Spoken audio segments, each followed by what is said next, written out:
Because of the following CBS News special report, the program normally seen at this time will not be presented today.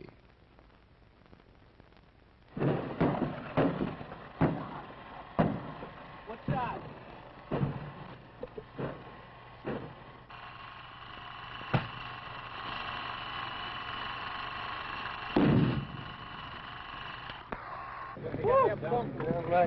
Where is it? We can't reach those big guns, and they just keep dropping in. There's nothing you can do. It's just like being a big bullseye on top of a hill, and you're just sitting there waiting. You can't be safe. You can be lucky. That's it. You can't be safe. You can be lucky. That's it. Stuff landing all over, bouncing off you, and you get just as scared every time. And it gets worse. The closer they get, the more they throw. The more you get scared. When you get up, it's a wonderful feeling just to be alive, to be able to walk around after one of those.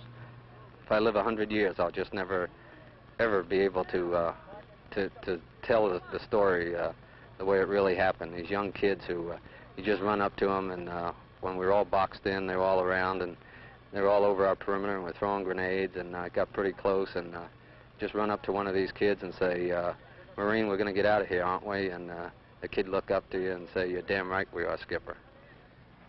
Those Marines are talking about a place named Con Thien, an obscure American outpost in Vietnam, as Tarawa, Iwo Jima, and Guadalcanal were once obscure. Con Thien is a bitterly exposed target just 2 miles below the DMZ. American Marines have been under fire there since last May. In just the last 4 weeks, they have suffered over 70 dead, 1,000 wounded. In the next half hour, we shall examine the ordeal of Con Thien. This is a CBS News special report. The ordeal of Con Thien. This broadcast is brought to you by West. Here is CBS News correspondent Mike Wallace. Con Thien is here, 2 miles south of the demilitarized zone at the narrow top of South Vietnam, 12 miles inland from the South China Sea. It is a desolate hilltop collection of guns and bunkers looking north across the DMZ into North Vietnam. Its crucial importance lies in the fact that it's on a main infiltration route into the south. The loss of Con Thien could help open the way for the estimated 35,000 communist troops now massed in the DMZ area. Its loss would block the construction of that electronic barrier along the DMZ to seal off South Vietnam from the north. But more than that, its loss would give the North Vietnamese that one big, elusive propaganda victory they've been searching for at such a cost in lives. They would prize a victory at Con Thien as a miniature replica of their victory over the French at Dien Bien Phu in 1954. Con Thien is vulnerable. It is the least defensible of any of the American outposts because it's so close to North Vietnamese territory. The enemy artillery, about 100 big guns plus mortars and rockets, can pound Con Thien around the clock with devastating effect. And our ground troops cannot go into North Vietnam to knock out those guns. For the Marines at Con Thien, this is what it's like.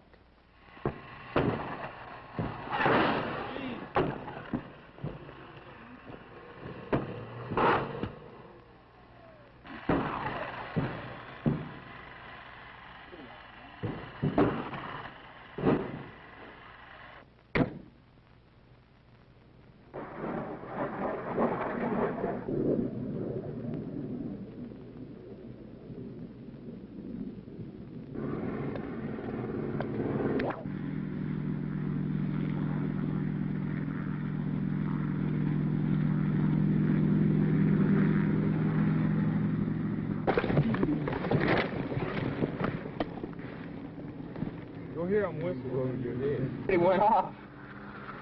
I'm making sure to get down. Better keep it.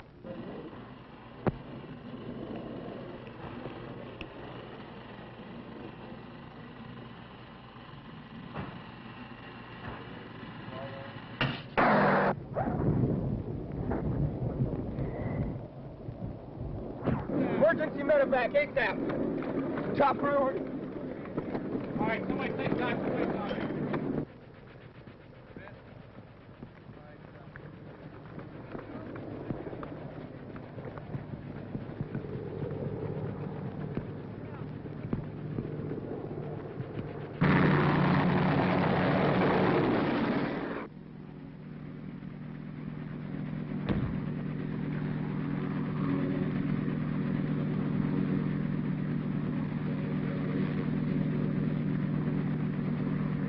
Which arm round? Big deal, I see here with the radio. Hey, how many get your hand? Yeah, on the way, Carter. Okay, take it easy. Keep your head down, Red. Take it easy, Red. Keep your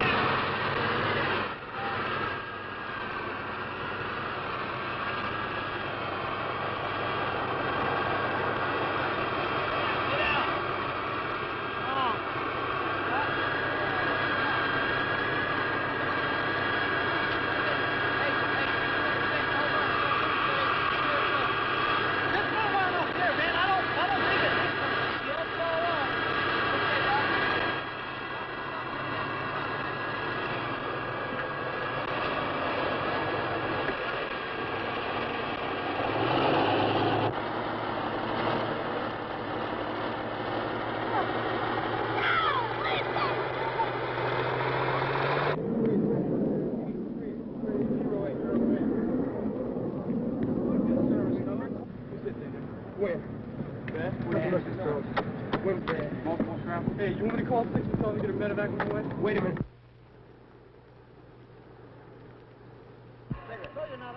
You got more for Yeah, camera? right.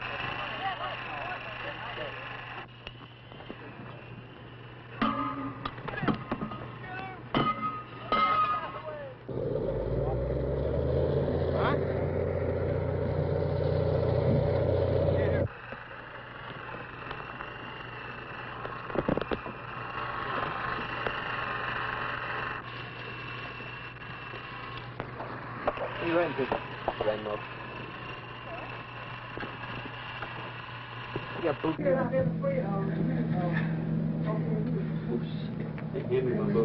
a minute, let him get a... Guys, I took back pile this morning.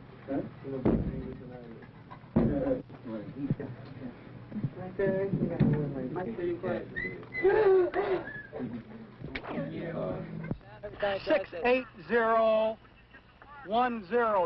Start 680-100.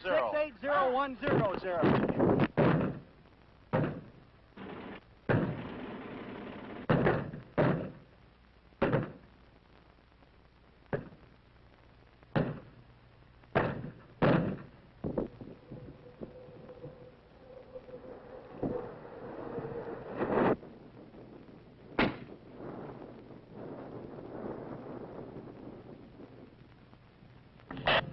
Roger. 81 should be able to see that as well, isn't it, Wade? Let's get him on there. Over. Hey, look, you can't get a grid out of bird to save a life. Okay, look, here are the two tacks. You see them? Yes, sir. You see where that smoke is? Sure. The smoke landed about 300 meters, right where that big tree is out there. 300 to 400 meters. Southeast of the town. Okay, we're down intro.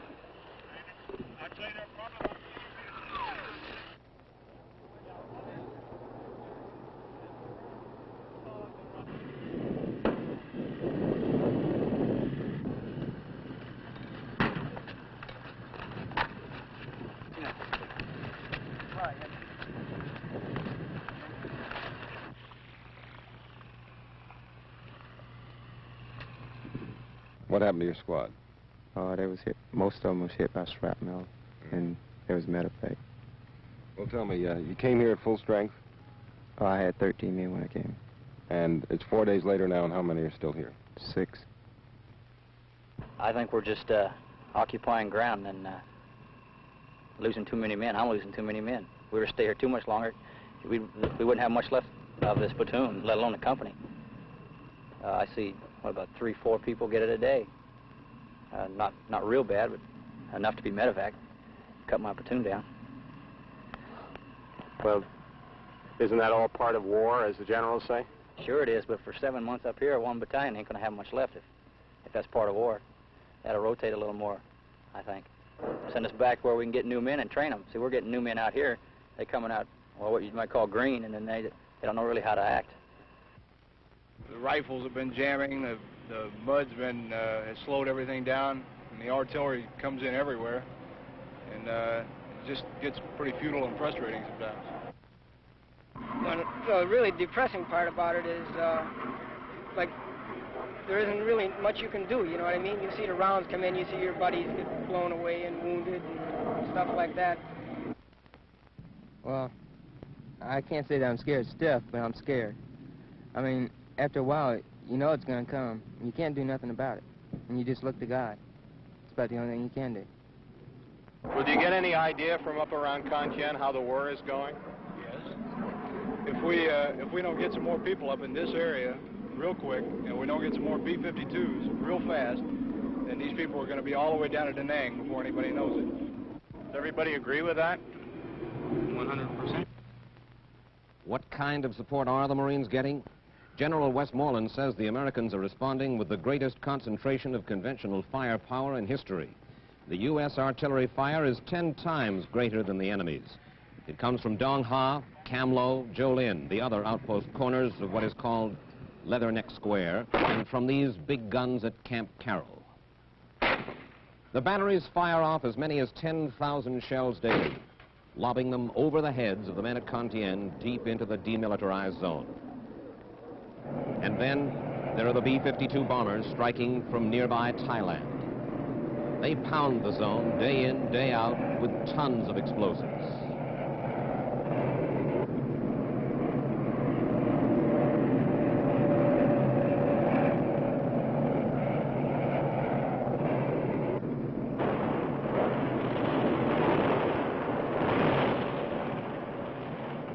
With this saturation, why haven't the North Vietnamese positions been destroyed? Marine commanders say the enemy guns, most of them highly mobile, roll in and out of deep caves and tunnels. Only a direct hit can silence them. And there has been no silence at Con Thien. The story of how Con Thien came to be a miniature Korea began last May. The Marines there were in construction battalions clearing strips to help protect against attacks.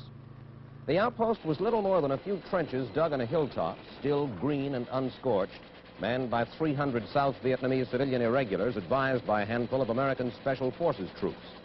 The few bunkers looked more like temporary homes for the men who were there to operate the graders and earth movers. But they were some protection against occasional artillery attacks. Then things got rougher. On the morning of May the 9th, burning tanks and personnel carriers marked a battle that had begun at 2:30 a.m. and lasted till after daybreak. The hilltop was strewn with dead. 200 of them, like this one. North Vietnamese regulars. The enemy had struck with a force of 1,200 men. Captured enemy weapons were gathered from all over the perimeter. The cost to the Americans in that first battle at Con Thien included 124 wounded. Of these, 110 were Marines, the rest Special Forces men. And there were our own dead, 44 Americans altogether, all of them Marines, the first to fall at Con Thien. For the next few months, there was less action than preparation for action. The Marines had come to stay, to take control of Con Thien from the South Vietnamese. The plan now was to establish a post on the hilltop that could be more easily defended. That meant more bunkers and well-protected gun emplacements. The expectation then was for another ground assault. Enemy artillery was fairly inactive until July, when it got busier. The Americans retaliated with airstrikes. For the rest of July and August, the Marines at Con Thien used their own guns to good effect. The ammunition, an endless supply, came in daily, and it was used up daily. This was the end of a supply lifeline that began in Da Nang and arrived at Con Thien by way of Dong Ha, 6 miles to the south. And there were tents nearby to house a complement that included about 1,000 men. No matter how you look at it, those were better days. There was more time for things like the casual cleaning of weapons. But nothing at Con Thien has been casual since September came. For the first 25 days of this month, Con Thien had to fight back against ground assaults and a sudden calculated escalation of enemy artillery, the most intense artillery barrage of the war. At times, the shouts of incoming could be heard above the noise of our own guns. There has been a slight let-up in the last few days, but Marines still must patrol the perimeter of Con Thien, and for these men the danger is multiplied by the threat of ambush. The kind of war that's going on around Con Thien inspired one young Marine to put his feelings into a poem. When youth was a soldier and I fought across the sea, we were young and cold hearts of bloody savagery, born of indignation, children of our time. We were orphans of creation and dying in our prime. What made you write that poem? Well, just the way things are. The commanders in Vietnam, the men who must decide when ordeals must be borne, look at the ordeal at Con Thien from a different vantage point. We talked with General William Westmoreland, commander of American ground forces, and Lieutenant General Robert Cushman, who commands the Marines there. There have been some questions from outside and in your own command structure, all the way down to some privates I met on Con Thien, about the defense of that outpost, and some who perhaps aren't as confident as the general may be. Well, when you sit in a place such as that and night comes on, you really have to rely upon yourself and upon supporting fires, and naturally the confidence may not be as great as it is back here, where I can see the many forces that can be brought to bear, and which those right on the spot may not be aware. I am confident that we can hold this area, and we have been doing it. Furthermore, from what reports we've had from prisoners and documents, we've been hurting the enemy badly. They have attempted to make it appear that they are winning a military victory. Their target is American public opinion. They had hoped that by inflicting these casualties, it being fully understood by them that the casualties inflicted upon their ranks were unknown to us, that they would achieve their psychological victory. And this is the only way they can conceivably win this war. Con Thien, then, you're saying, is not really a military action, but a political or psychological warfare action. Precisely. Their objective is political and psychological. It is designed to weaken the will of the American people, to make it appear in American and public and world opinion that they are stronger than they are in fact, and to discourage our resolve. We asked two of our CBS News correspondents who've been under fire with the Marines at Con Thien for an assessment of the situation there, John Lawrence and Robert Shackney. We asked them first, what are the Marines saying right now about Con Thien? Well, Mike, if the Marine happens to be an infantryman, he feels that he'd rather be someplace else. I've heard a lot of Marines say that Con Thien is a very poor place to defend because the Marines can't move out on the ground with infantrymen and with tanks to attack the positions from which the North Vietnamese are firing their artillery. That's on the other side of the border. Now, if the Marines were to pull back 5 or 10 miles and the North Vietnamese were to follow them with their artillery, then the communists would no longer be invulnerable from Marine counterattack on the ground. The Marine riflemen on Con Thien, or grunts as they call themselves, would rather be anywhere, out on an operation marching or back at the rear sleeping, anywhere but Con Thien. In their simple teenage philosophy, they don't understand the significance of holding on to what you've got, or as it's said in the Orient, saving face. The Pentagon gives orders to the generals, and the generals give order to the colonels, and so on, and all the orders are obeyed. But the grunts don't seem to understand that they're holding Con Thien because of a Pentagon decision to win the war with a kind of modern Maginot line that hasn't been built yet. And what lies ahead for Con Thien in the coming weeks?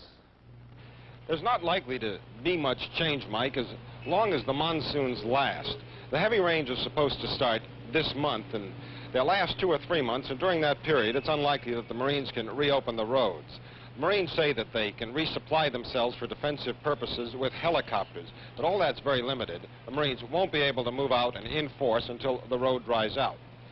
Now, whether the North Vietnamese are going to use this period to continue to shell the Marines or whether they'll try something more substantial is, of course, something that nobody on this side can answer. But during the monsoons, Con Thien is most isolated, air power is most limited, and the Marines will be most vulnerable. The big question really seems to be whether or not the North Vietnamese intend to overrun Con Thien. The Marines have tripled the number of troops guarding the outpost, and they've moved up more battalions to be ready to reinforce. If the North Vietnamese decide to attack Con Thien, they must know it will cost them between 5,000 and 10,000 casualties. They've only decided to do that once before, in 1954, when they felt it would be the final victory, and it was. But the United States could survive the loss of Con Thien, get more troop backs, and retake it.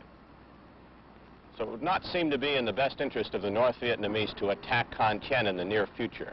They'll probably continue to shell it, and the Marines will continue to take it.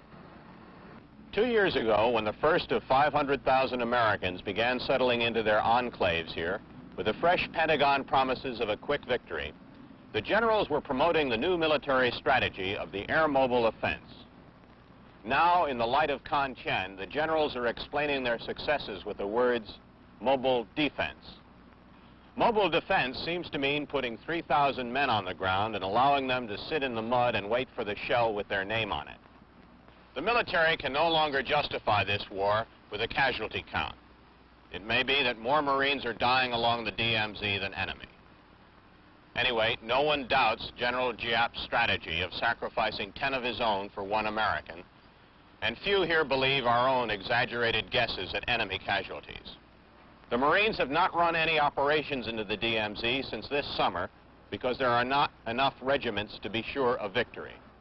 They stay fairly close to their bases, to within a few hundred yards for most.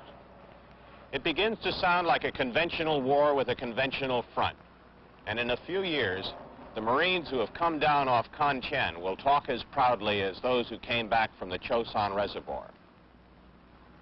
What it all seems to mean is that American Marines have been committed to protect a key outpost along a cleared, fortified barrier that was originally conceived in controversy and at present cannot be constructed. What seems to be overlooked is the ability of the North Vietnamese to escalate this war step by step with Washington. You begin to suspect that we've reached the limits of our present strategy when the generals are talking openly about an invasion of the North, and the men around Con Thien are talking about the need for tactical nuclear weapons. There seems little doubt that it is the administration's resolve to stay at Con Thien. The president made that clear last Friday night in his speech to the nation, when he pointed to the Marines up at the DMZ as the real peacekeepers. Lyndon Johnson understands that a defeat or even a withdrawal now at Con Thien could be for him a political Dien Bien Phu. The president's dilemma is how to persuade the North Vietnamese to quit up there. Up to now, pure firepower hasn't done it, and it seems unlikely that he would order American troops into North Vietnam to do the job. Moscow and Peking would be bound to react sharply to such an escalation. Meantime, for the Marines at Con Thien, the months ahead look grimmer than ever. The fall monsoon rains have just begun. They will go on till February, hampering American air power, depriving the men on the ground of at least some of the air support they desperately need. The artillery duel at Con Thien will go on and on. This battle is different from any other action in the war in that there is no let-up. Day after unchanging day. And as long as the North Vietnamese can resupply their troops and guns, as long as they can send down reinforcements, there is little the Marines can do about it.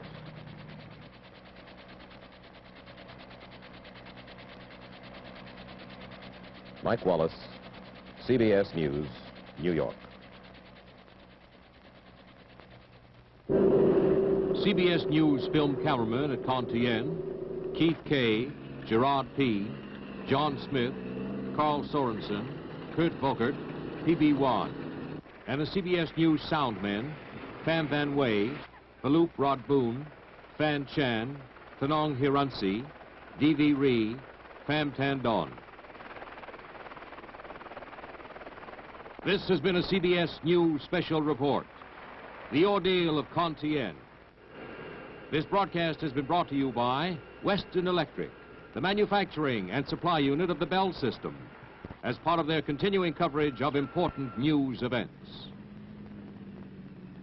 The preceding program was a CBS News special report. Programs regularly scheduled at this time will return next Sunday.